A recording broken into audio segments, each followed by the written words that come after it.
Hello, it's Moses here doing my final vlog.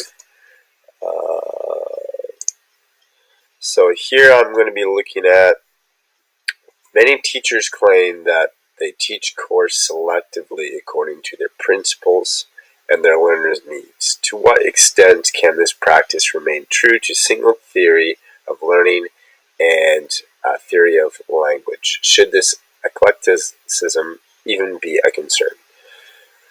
So, looking at this, where's my little video? Okay. So after watching everyone else's posts, I agree with Ed's post regarding to what extent can eclectic practice remain true to single theory of learning and a theory of language. I believe that simply it can't.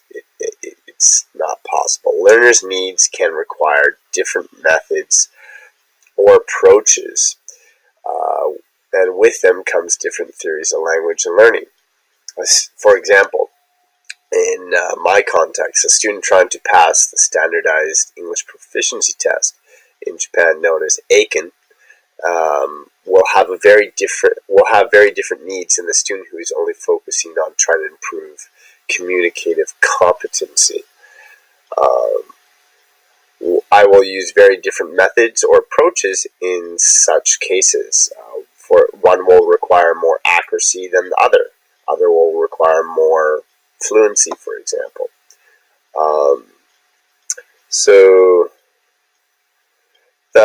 And another example in my teaching that I do, which I mentioned in another discussion, is I do drilling. I don't have the book with me today, but I do phonetic drilling using the audiolingual method, which follows structural linguistics when it comes to the theory of language. And there, the theory of language, let me just get the article here, basically it's assumed, and I'm quoting this here, Richards and Rogers, it is assumed that it entails mastering elements or building blocks of the language and learning the rules by which these elements are combined from phoneme to morpheme to word to phrase to sentence. And another quote, that's one quote. Second quote, an important tenet of structural linguistics was the primary medium of language is oral, speech is language, meaning that the audiolingual method primarily focused on speech.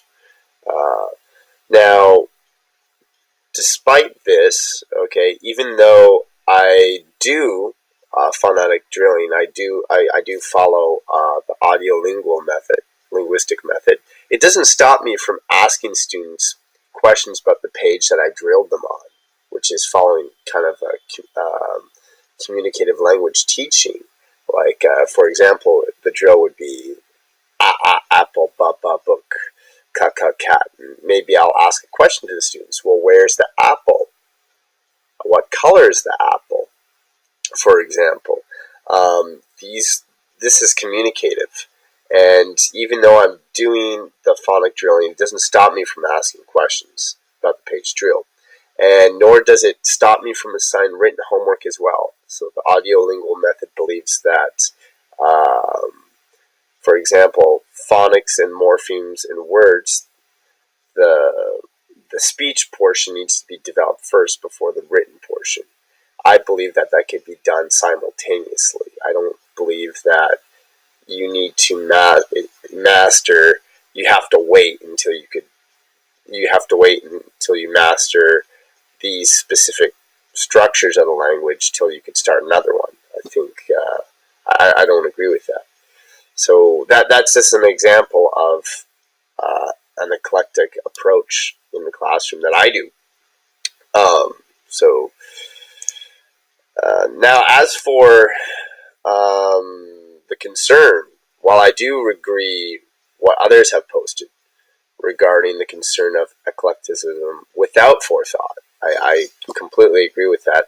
I wonder if teachers move completely from one stage to another during their professional development as akabari states. So I think in one of someone else's posts, it might have been Katharina's post, stating that um, because inexperienced teachers are not at a certain stage, for example, stage 3, uh, maybe it may pose, and I think others have mentioned it as well, it may pose difficulty in applying uh, eclecticism in their classroom. It may cause some area of concern. So, in addressing that, I think that maybe teachers are stuck transitioning between stages, especially from stage 2, which concerns itself with classroom management, to stage 3, which concerns itself more with generally student outcomes.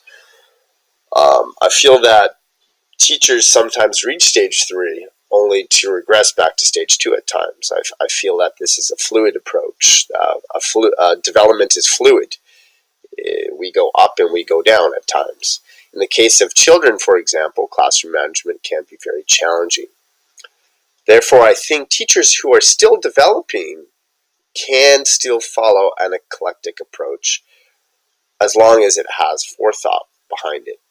Um, Lacking experience does not immediately disqualify a teacher from using various approaches and methods in the classroom. After all, do we ever stop developing as teachers?